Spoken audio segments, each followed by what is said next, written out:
के दौरान जब पांडवों घूमते घूमते एक गांव में गए और एक गांव में एक ब्राह्मण के वहां रहने लगे, लेकिन उन्होंने एक बात सुनी कि उस गांव में बकासुर नाम का विशालकाय राक्षस का आतंक फैला हुआ था। बकासुर ने गांव वालों को स्पष्ट शब्दों में बता दिया था कि अगर उसे खाना नहीं दिया गया तो गांव में आकर लोगों को खा लेगा। उसके आतंक से गांव के लोग भयभीत रहते थे और हर रोज गांव का एक मनुष्य उसके लिए एक बैलगाड़ी भरकर खाना उसके जंगल की गुफा तक जाता था और इनको खाना देता था। अगर कोई खाना नहीं देता था तो वो रोज एक घर से एक इंसान को खा लेता था।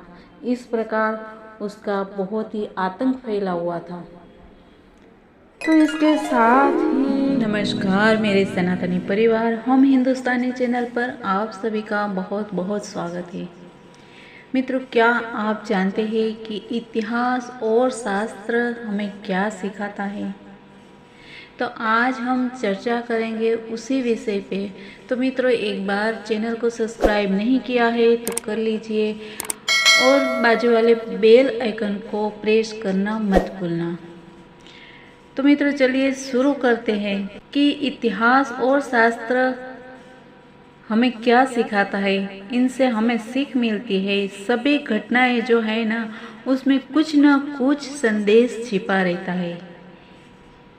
तो इसके लिए हमें अपने ग्रंथों और इतिहास जानना बहुत जरूरी है, जिससे हमारे जीवन में थोड़ा सा बदलाव आए, परिवर्तन आए और आसान हो जाए। हम बात करने वाले हैं कि आज के समाज में बिखरे हुए हमारा सनातनी बहुत पंथ, धर्म और नात जात में बिखर गए हैं। इसीलिए हमारी शक्ति भी बिखर गई है, शारीरिक और मानसिक। हर आदमी अकेलापन महसूस कर रहा है। तो ऐसे में हम अपना राष्ट्र कैसे बचा पाएंगे? अगर हम और हमारा घर कमज़ोर है तो राष्ट्र की सेवा कैसे कर पाएंगे? तो सबसे पहले सबको एक होने की आवश्यकता है।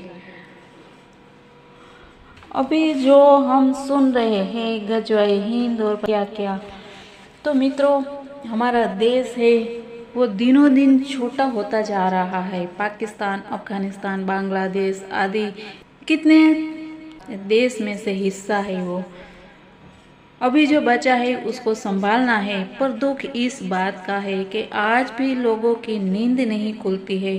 तो मित्रों, सजग रहना, एक हो और देश को समर्पित हो। जब भी कोई सनातनी मिले तो उनसे देश में हो रहे परिवर्तन की बात करें।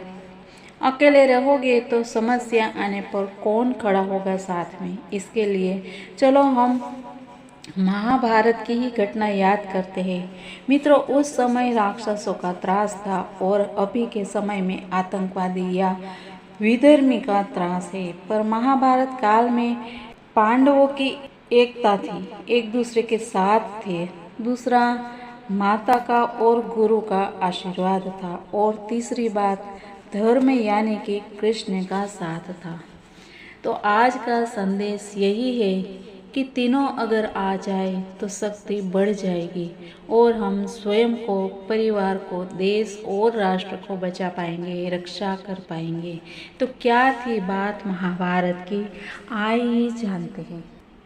महाभारत की घटना है कि 5 पांडव कुंती के साथ जंगल में रह रहे थे। वनवास के दौरान वे एक गांव में पहुंचे जहां एक राक्षस रोज आता और गांव के लोगों को खा जाता। जब कुंती और पांडव उस गांव में पहुंचे तब एक ब्राह्मण परिवार को राक्षस का भोजन बनना था। गांव के लोग कुंती और 5 पांडवों को पहचानते नहीं थे।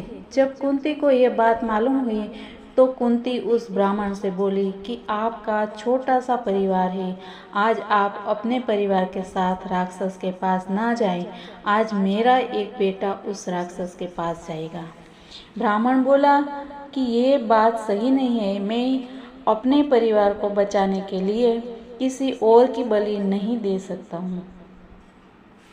कुंती ने उस व्यक्ति को समझाया कि मेरे 5 पुत्रों में एक ऐसा है जो उस राक्षस को मार सकता है।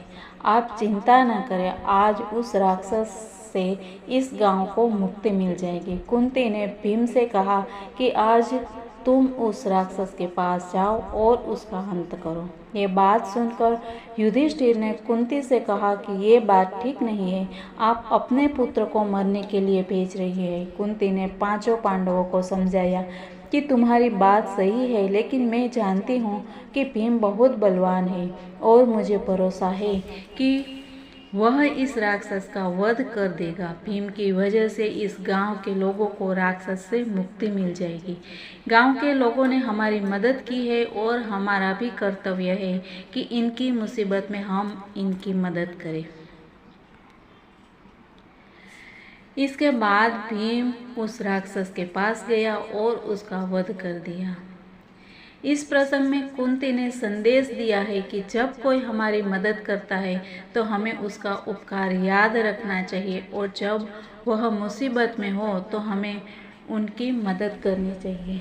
तो मित्रों, महाभारत काल में तो भीम बलवान था, शक्तिशाली था, तो ये कर पाया, लेकिन अभी हम तो इतने बलवान है ही नहीं, तो इसके लिए हमको इतना बलवान होना पड़ेगा और हमें अपनी शक्ति को इकट्ठी करनी पड़ेगी।